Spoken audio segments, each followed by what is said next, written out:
afternoon. My name is Eckhard, the German butcher. Today I want to show how I render lard from pork fat. I have 3 different fats here. Everybody would think pork fat is pork fat. This is here the inner fat that's only good to make lard out of it.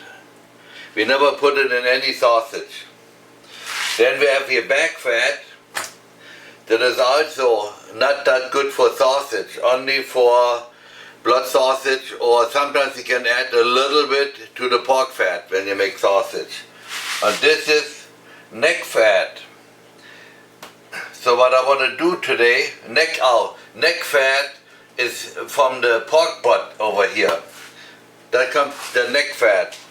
So what I want to do today, I want to grind to a meat grinder, and most of this I want to use to a meat grinder, but some I want to keep separate to cut in small pieces. Same thing with this fat.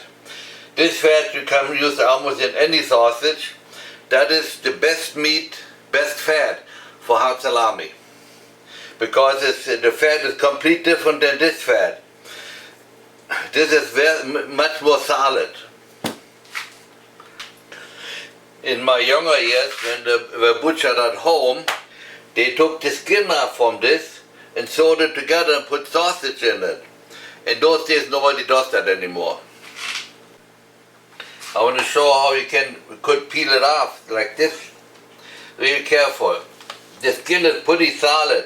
If you see here, that's a good skin. See here? But I don't want to do that. Now the inner fat I have here in the bowl, I will grind that through a 13mm and a meat grinder.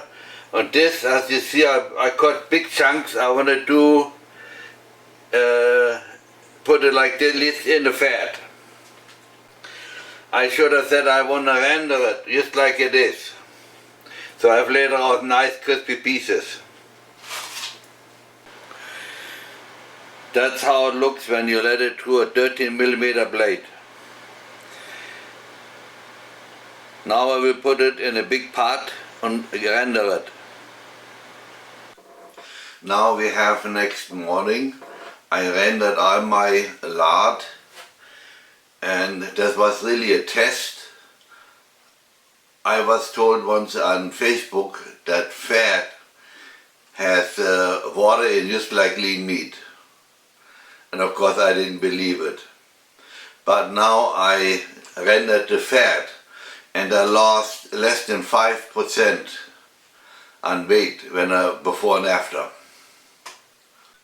Now I want to explain what I really did. I made, in Germany they call it Griebenschmalz. That is actually the griddle or whatever you call it when you render the fat.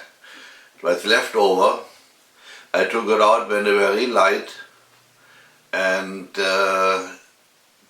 cut some onions real small in a food processor and made them brown and put the griddle or whatever you call it back in and let it cool off. And for us that was a delicious bread spread. And it's delicious of course, but it's very unknown in America. Now I want to show my jars. I put everything in jars, and something to know, once you put them in jars, you should not moving them until they're cold. Otherwise they have a different texture. So this is the lard. I took it out real early, so it's still white. It doesn't taste like it's burnt in it. If you want to bake something or so, that's what's good for. And of course for anything else. Then I have back here, they're a little darker, and this I didn't watch out, the temperature went over 400 degrees, and I would not do that again. I had no thermometer on, I did not know how hot the fat is. It still tastes good. And then we come here to my Griebenschmalz. You see there's the girdles, or the whatever you call it, I don't know, and onions and fat. And I have a small jar here, that's the leftover. I had that overnight in the fridge. That's how it looks finished.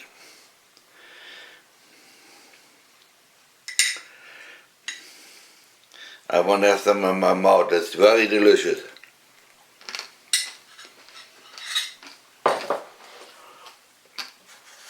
And this here, I left the back fat pieces a little bigger, at least some of them. I wanted to try it. And I don't like it.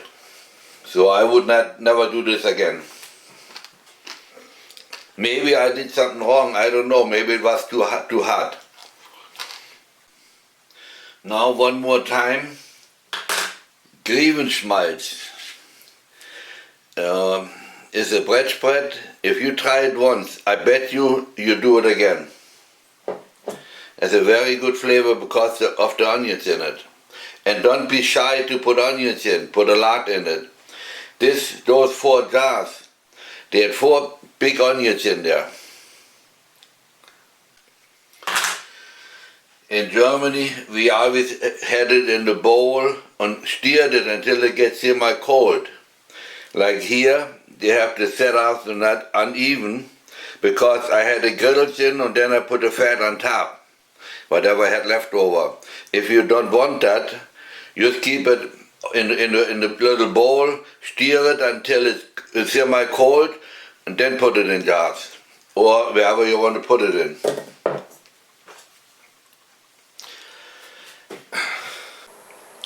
Now we're a few days later, and I want to come back to my lard one more time. My son says I should call it crackling lard. When I made the first movie, I was too lazy to do what I did here. I took it out of the jars, warmed it up again. I put more lard in it, that was by far not enough, and put more onions in yet. So I had 6 big onions in there now. And I put more lard in it, like I said. And then I stirred it, like I explained it before in the first movie, until it got body to it, so have it nice. And I should say this, if you want to eat it, it's nice if you keep it in room temperature. Then you can move it nice. If you put it in the fridge, it gets so hot that you cannot spread it. And you must try it, it tastes very, very good. We had company here over the weekend, and the people put it on crackers and ate it just like this. My son's girlfriend couldn't believe that she would eat lard just on crackers. And there is no spices put in, there's no salt put on there. Normally when you eat lard, you put salt on it, because you have the onions in there, it tastes so good without a salt. But you could spread out or sprinkle on whatever you want. Tastes good without it. And I eat fat with no bread or anything, and I eat this just with a spoon. I just love it. Guten Appetit. I just watched the beginning of the movie and I don't like it too much, but I don't want to do it over. So I want to explain it one more time. First, I let the inner fat to a meat grinder, the biggest blade you have. Then you take a pot, add some water on the bottom. It doesn't make any difference. You put a little more in, it always will cook out. A little more is better than enough. Then you put your fat in there and start rendering it. Now you want to watch out, if you want to use the lard for baking or so, you want to have it real light. You take that out before the cracklings get brown. Then you continue rendering until the cracklings are nice light brown. Then you take them out too and put onions in. And make sure you put enough in. They look like a lard, but once they're brown, they're not really that much. And when that's done, you put your cracklings back in, or put it in a bigger container where you can steer it until the liquid becomes body to it. You will see it becomes white or light white, then you're done. Then you can put it in a jar and put it away, like I did here. Now you probably ask what you use that stuff for. In my time, or even now, it's been only used as a bread spread and dark bread, or whatever you like.